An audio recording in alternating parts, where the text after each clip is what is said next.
நாகை நகராட்சி மாதாந்திர கூட்டத்தில் அதிமுக கவுன்சிலர்கள் அஜித்குமார் உயிரிழப்பிற்கு நீதி வேண்டி கழுத்தில் பதாகை அணிந்து வந்த நிலையில் கடும் வாக்குவாதம் ஏற்பட்டது. நகர்மன்ற தலைவர் மாரிமுத்து தலைமையில் நடைபெற்ற மாதாந்திர கூட்டத்தில் அஜித்குமார் உயிரிழப்பிற்கு நீதி வேண்டி அதிமுக கவுன்சிலர்கள் 5 பேர் கழுத்தில் பதாகைகள் அணிந்து வந்தனர். இந்த நிலையில் கூட்டத்தில் அஜித்குமார் பற்றிய பேச்சிற்கு திமுகவினர் எதிர்ப்பு தெரிவித்ததால் இரு தரப்பினருக்கும் இடையே வாக்குவாதம் ஏற்பட்டது.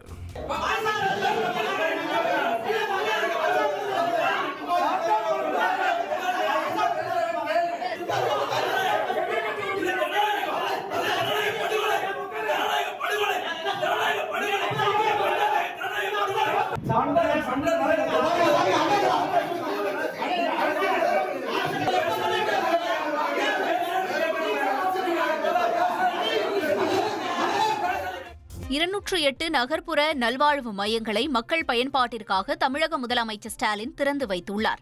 சென்னை அடையாறு சாஸ்திரி நகரில் நடைபெற்ற நிகழ்ச்சியில் தமிழ்நாட்டில் உள்ள மாநகராட்சி மற்றும் நகராட்சிக்கு உட்பட்ட பகுதிகளில் 52 கோடி ரூபாய் செலவில் புதிதாக அமைக்கப்பட்டுள்ள 208 நகர்ப்புற நலவாழ்வு மையங்கள் அமைக்கப்பட்டுள்ளன.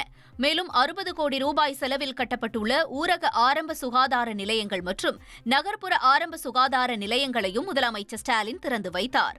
ட்ரெண்ட ஃப்ரெண்ட் ஆக்கிக்கோங்க. தந்தி டிவியின் சப்ஸ்கிரைபர்ஸ் அண்ட் ஃபாலோவர்ஸ் குடும்பத்துல நீங்களும் இணையுங்க.